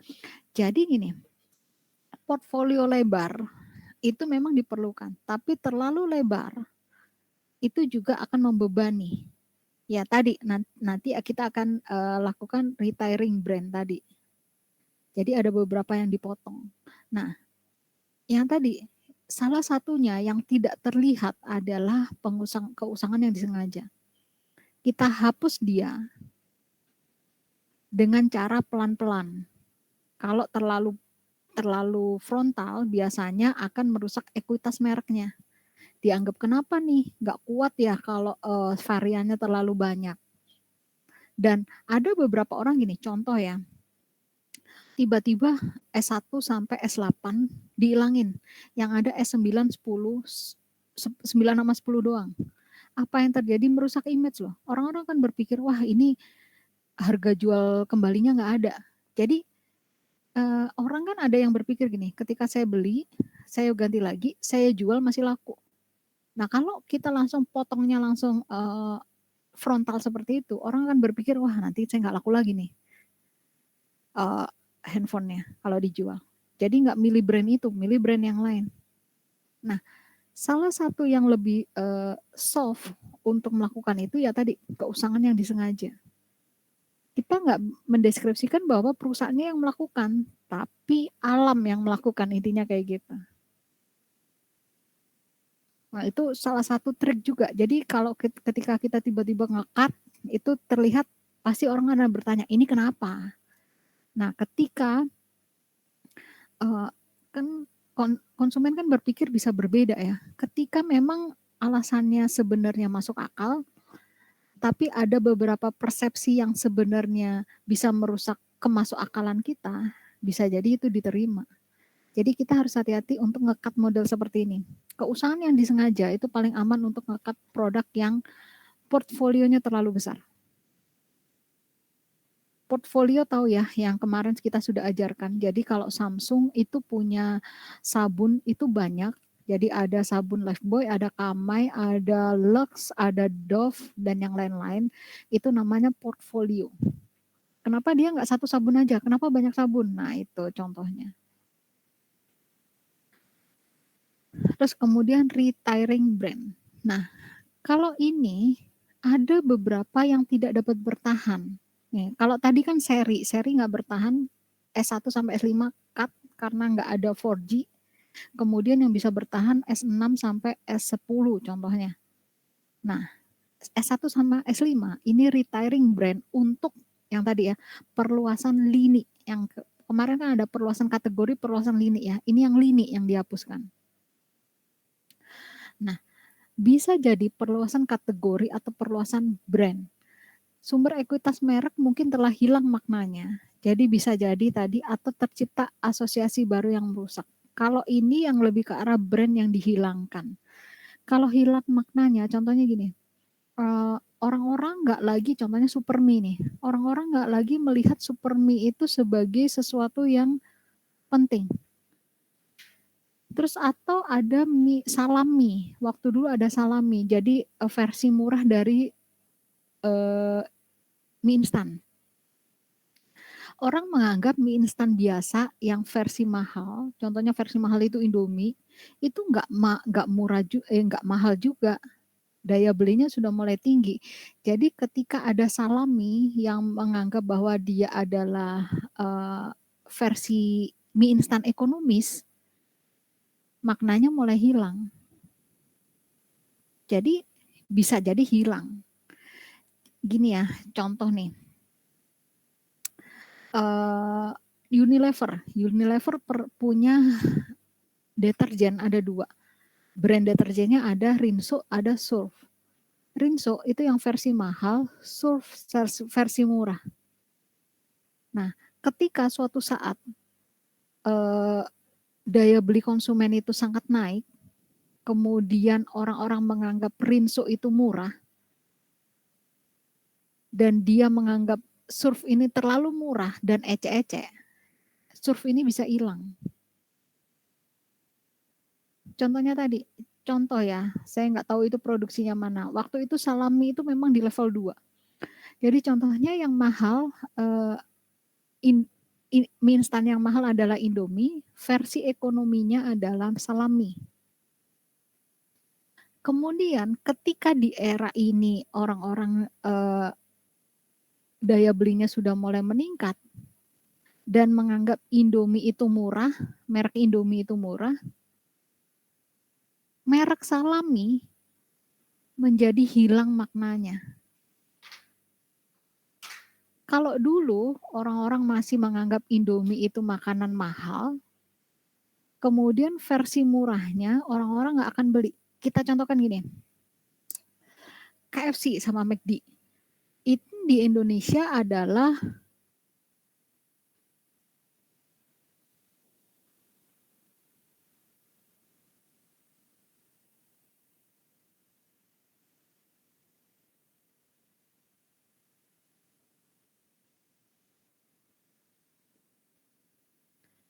contohnya KFC. KFC contohnya gini aja. Seumpama ini di suatu produk yang sama, contohnya di suatu perusahaan yang sama. KFC. KFC kan ayamnya level mahalnya di Indonesia. Kita bisa bicara di Indonesia. Kalau di luar negeri mungkin dianggap ini makanan ecek-ecek. Tapi di Indonesia ini dianggap makanan mahal. Terus kemudian Anda bisa lihat muncul apa namanya KW-KW-annya. Ada Hisana lah, ada apalah. Ya, jadi ada brand-brand fried chicken tapi yang di level di bawah KFC. Nah itu. Terus kemudian di suatu masa seumpamanya seumpama ya Hisana sama KFC ini di suatu perusahaan, cuma dia anggapnya KFC ini untuk level menengah ke atas, untuk Hisana level menengah ke bawah contohnya. Terus kemudian di suatu masa daya beli konsumen itu naik. Contohnya konsumen Indonesia, UMR-nya sudah sama dengan Amerika contohnya. Jadi dia menganggap KFC, ayam goreng KFC, itu menjadi makanan yang biasa-biasa aja murah. Apa yang terjadi sama Hisana? Dia kehilangan makna. Saya bisa beli KFC, semua orang di Indonesia udah daya belinya udah tinggi, udah beli KFC. Kita nggak butuh brand murah, brand ayam murah, Hisana akan hilang. Dan ini biasanya udah di retiring brand. Jadi sudah tidak perlu lagi sesuatu yang murah. Sama seperti contohnya Garuda. Garuda dia menciptakan Citylink agar untuk menguasai segmen yang ada di bawahnya. Tapi ketika suatu saat orang-orang daya belinya tinggi, semuanya mampu untuk beli Garuda, Citylink akan hilang. Karena orang-orang nggak lagi mau murah, karena maunya mahal. Karena mahal aja dia bisa beli. Nah itu ya. Jadi sumber ekuitas mungkin telah hilang maknanya. Ini sama seperti zaman sekarang. Ketika zaman dulu kita kalau beli baju di Tanah Abang itu kita udah seneng. Tapi sekarang ketika daya beli masyarakat naik, kita bisa bilang minimal kita beli di Matahari lah. Dan itu aja udah kita bilangnya sobat miskin. Nah karena apa? Karena itu daya belinya sudah mulai meningkat, hilang maknanya jadinya yang di bawah itu. Salah satu cara hilang makna seperti itu. Terus atau tercipta asosiasi baru yang merusak. Nah ini kemarin saya jelaskan tentang flanker ya di pertemuan ke-8 atau ke-9. Jadi gini, ketika ini yang kemarin Rinso itu naik, Rinso itu tadinya merek pelopor dari Unilever.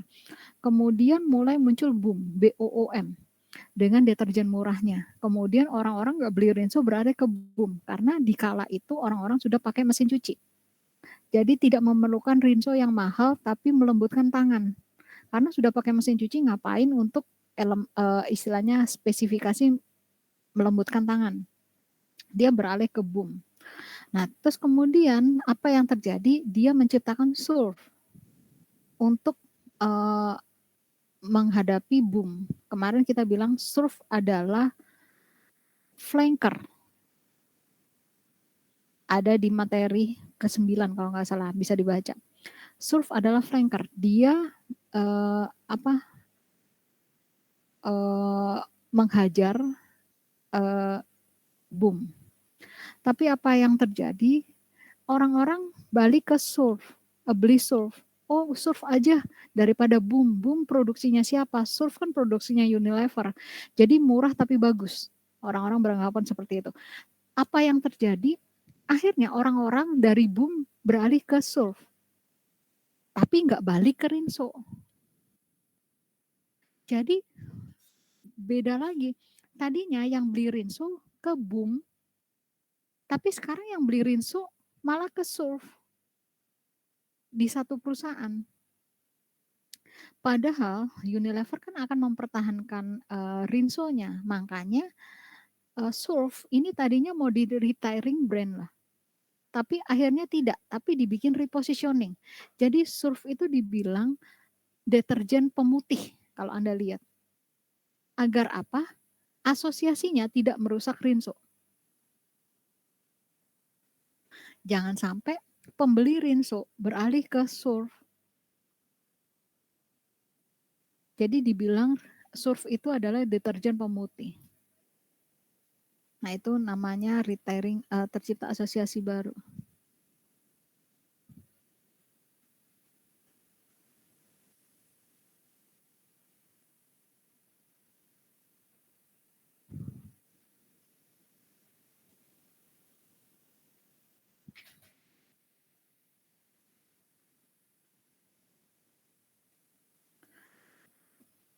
Nah, biasanya retiring brand ini ada step-stepnya. Langkah pertama biasanya mengurangi jumlah atau varian. Baru yang terakhir adalah nggak memproduksi.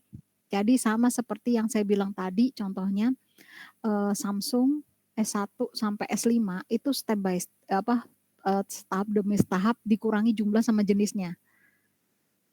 Spare part-nya dikurangi, apanya dikurangi, dan yang lain-lain akhirnya dimatikan. Tapi biasanya tidak dimatikan langsung, karena tadi bisa merusak image yang saya bilang tadi. Terus yang selanjutnya adalah menghapus. Nah, kalau menghapus itu bisa jadi dia perubahan teknologi ya. Nah, ini nanti bisa dibaca. Contohnya udah selesai di sini. Contohnya ada di kalau menghapus produk ada di Smart One. Kalau kalian tahu ada Smart Friend Asia yang konsepnya adalah CDMA. CDMA ini dulu gini.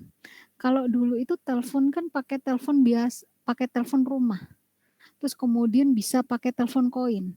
Nah, kemudian kalau dulu pakai telepon koin, kita nggak bisa menelpon ke handphone yang pakai GSM karena mahal. GSM ke GSM aja bisa jadi per menit telepon di zaman itu sebelum ada WhatsApp dan yang lain-lain, sebelum ada sosmed ya. Dia cuma ada SMS sama telepon. Itu bisa 1.500 per menit. Masih ada SMS sama telepon. CDMA itu gunanya adalah seperti telepon rumah. Jadi dia harganya sama persis seperti telepon rumah. Waktu itu, di era itu, dia tren banget nggak? Ya, tren banget di kala itu. Kemudian di era yang selanjutnya muncul sosial media. Dimulai dengan BlackBerry dengan BBM-nya, BlackBerry Messengers. Kemudian muncul WhatsApp, Kakao dan yang lain-lain. Jadi orang-orang sudah menganggap telepon itu murah. Ngapain pakai CDMA? Semuanya pakai GSM karena GSM sudah mulai murah. Kalau tadinya orang itu punya dua, GSM iya, CDMA iya. Kalau mau telepon murah pakai CDMA, kalau GSM itu yang sinyalnya bagus. Biasanya CDMA itu lebih ke lokal. Contohnya kalau saya dulu di Surabaya, biasanya Surabaya sama Madura. Kalau di Jakarta kayaknya Jakarta aja. Saya nggak tahu waktu di zaman itu saya belum di Jakarta. Tapi kalau di GSM itu sudah di mana-mana. Jadi saya punya GSM, saya ketika saya ke Jakarta dia nyala, tapi CDMA kan nggak nyala. Tapi ketika di zaman itu GSM mahal, ketika saya nelpon di sesama kota, saya pakai yang CDMA. Jadi dulu pakai dua handphone. Nah, ini kita bisa lihat ketika dia sudah tidak disukai konsumen karena GSM sudah mulai murah, ini ditinggalkan. Asia dan Smartfren sudah beralih ke GSM juga, kalau Anda lihat. Dari CDMA ke GSM. Tapi belum tentu seberhasil itu. Ada beberapa waktu yang Asia itu bertahan dengan GSM-nya. Smartfren juga ada GSM-nya ya, masih bertahan, cuma nggak oke-oke banget, malah dia lebih main ke modem kayaknya deh. Nah, yang dilakukan adalah menghapus produk. Kalau memang sudah nggak relate lagi, nanti Anda bisa cari tahu ya apa yang CDMA, apa yang GSM. Dia sudah ke menghapus produk. Gitu ya. Oke, di sini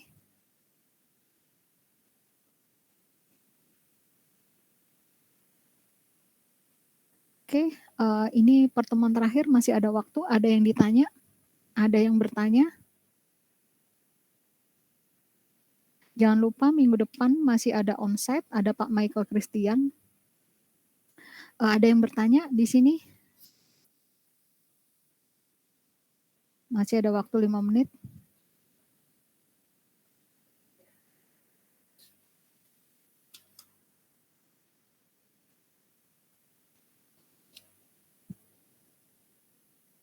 Oh ya, ada yang bisa menjawab kenapa Vineta itu pas balik tadi saya sudah mulai, tapi saya nggak eksplisit ya.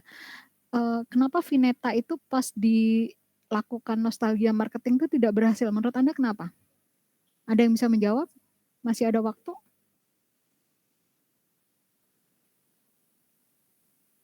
Gimana? Udah bosan gak sih, Miss? Yang lain kayak udah Dos. banyak varian es krim lain gitu. Oke. Ya, kalau Indomie kan banyak variannya, tapi ketika Indomie jadul masuk, dia disukai ya.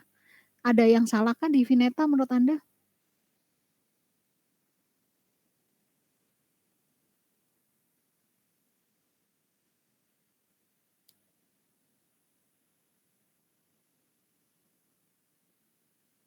Menurut Anda strategi apa kalau Vineta mau comeback ini, strateginya gimana? Ayo, siapa? Dari segi harga bisa nggak nih? Gimana Sharon? Segi harga bagaimana contohnya? Kalau nggak salah kan es krim Vineta tuh kotaknya agak gede kan ya, Miss. Jadi kalau misalnya mungkin mereka bisa buat variannya misalnya ukurannya lebih kecil tapi dengan rasa yang sama. Kalau kayak gitu kira-kira bisa nggak? Menurut Anda ini masalahnya ada di harga? Nggak, maksudnya nostalgia ini keluar itu masalah di harga kah? Mungkin, Miss. Atau nggak karena dia udah terlalu lama. Jadi generasinya udah berubah seleranya. Ya, kalian di sini ada yang pernah makan Indomie jadul nggak? Belum sih, Miss. Belum ya. Jadi bukan segmen kayak saya rasa ya. Jadi kayak gini, kalau mungkin saya dan di era saya, oh tidak ya, Daniel. Nathanael gimana nih? Bagus nggak nih nilainya nanti? Ini Daniel udah bilang tidak ya, Daniel ya. Jadi gini, kalau di era saya coba Indomie jadul, iya, harga lebih mahal, oke. Karena apa? Yang dibeli itu bukan produk, tapi kenangan. Nah, sekarang kita bicara ke Vineta. Yang mau ditarik mungkin di era generasi X, Y, atau baby boomers malah, mungkin Vineta ya. Tapi bukan generasi Z. Ya, kemarin kan kita udah bicara waktu perilaku konsumen, kita udah bicara tentang generasi. Nah, generasi ini maunya gimana nih? Vineta ini.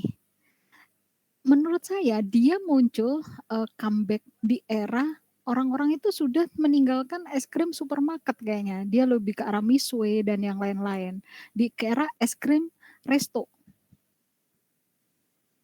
Nah, kalau seumpamanya kamu sesuatu yang sudah lama kemudian balik di bukan era kamu, apa yang kamu lakukan? Salah satunya adalah kamu harus meriletkan dengan sesuatu yang baru ketika segmen pasar kamu akan bertahan. Jadi contohnya gini, mungkin ada beberapa yang target pasarnya Fiesta usia 40 tahun ke atas sudah nggak makan es krim. Kalau Indomie masih bisa dimakan ya, tapi kalau es krim itu kan sudah ketika kita sudah mulai tua, itu kayaknya nggak makan es krim deh. Jadi seharusnya yang disasar itu adalah anak muda. Dan mungkin ya, Vineta bekerja sama dengan Misway contohnya. Jadi ada kombinasi seperti Oreo sama Wall sama Oreo. Nah, model seperti kombinasi seperti itu. Atau di McFlurry ada Oreo-nya. Intinya seperti itulah. Dikombinasi yang terjadi apa? Diiklankan bahwa Anda ke Misway, Anda dan mama Anda. Mama Anda ngicipin topping Fiesta-nya dan Anda makan Misway-nya. Nah, ini bisa jadi kombinasi yang bagus. Kita contohkan aja ketika kita sulit mendeskripsikan itu. Jadi gini, Anda penyanyi zaman dulu. Contohnya ada Titi DJ atau siapapun, Anda bagus. Ketika Anda mengeluarkan album zaman sekarang, percintaan atau apa, Anda akan kalah dengan Mahalini dan yang lain-lain, ya kan? Pasti. Gimana caranya Anda bisa masuk? Salah satu caranya Anda harus berkolaborasi ketika segmen Anda itu. Kecuali seperti Yunisara yang memang dia ngambil segmen yang orang-orang usia tertentu. Tapi ketika kamu mau masuk ke segmen yang umum, contohnya yang kamu tarik adalah fansnya Lyodra Mahalini dan yang lain-lain, kamu harus bikin sesuatu yang agak zaman sekarang gitu. Jadi tadi bisa jadi kamu duet dengan Mahalini, duet dengan Lyodra atau duet dengan Tiara yang sekarang. Nah, dengan cara seperti itu orang yang sudah lama, contohnya Krisdayanti dan yang lain-lain, itu bisa naik lagi loh. Karena segmennya sudah berbeda. Ketika contohnya Krisdayanti dengan segala kehebatan dia, suaranya masih bagus, dia menyanyikan lagu Cinta Patah Hati, udah nggak relate lagi. Kan dia udah punya cucu. Gimana caranya dia menyanyikan lagu Patah Hati?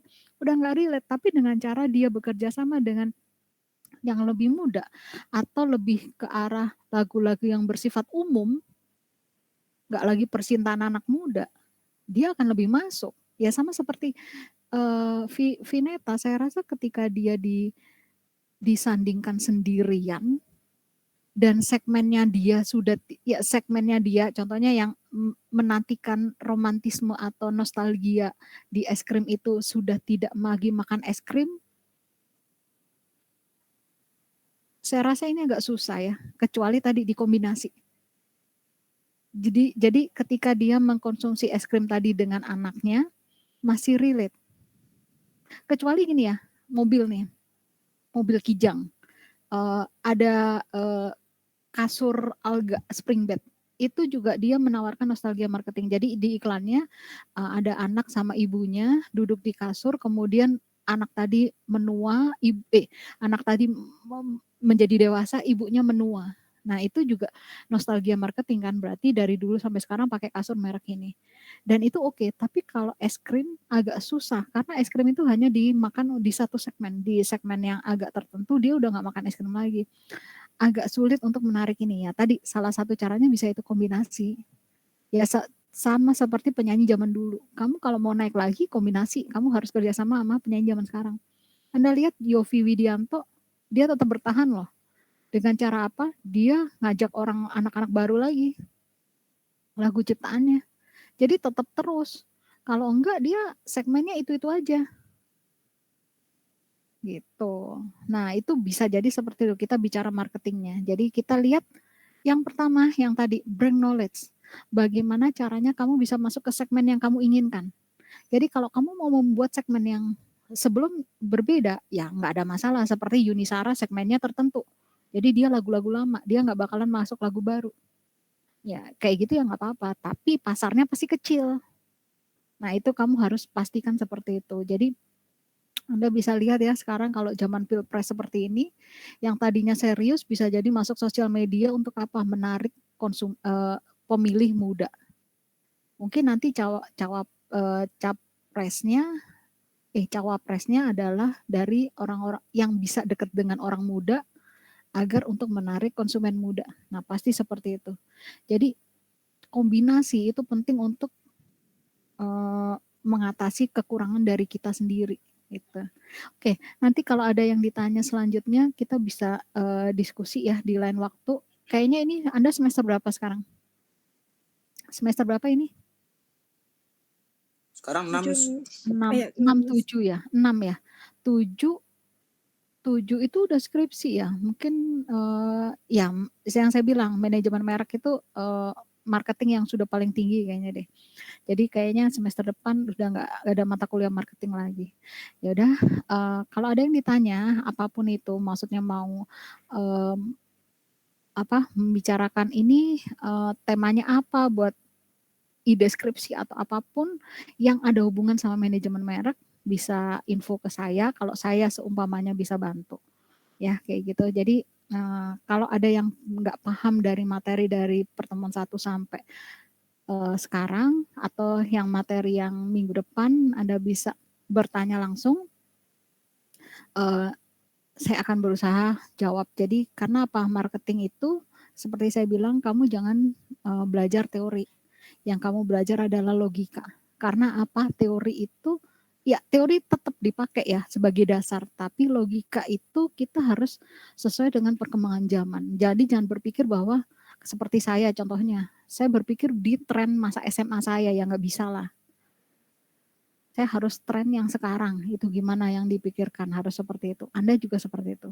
Jangan memikirkan tren Anda. Ketika Anda mau masuk tren di usia tertentu, Anda pikirkan ketika Anda di usia itu gitu. Anda mau menjual produk untuk orang usia 40 ke atas, pikirkan kalau Anda menjadi dia, apa yang Anda pikirkan? gitu.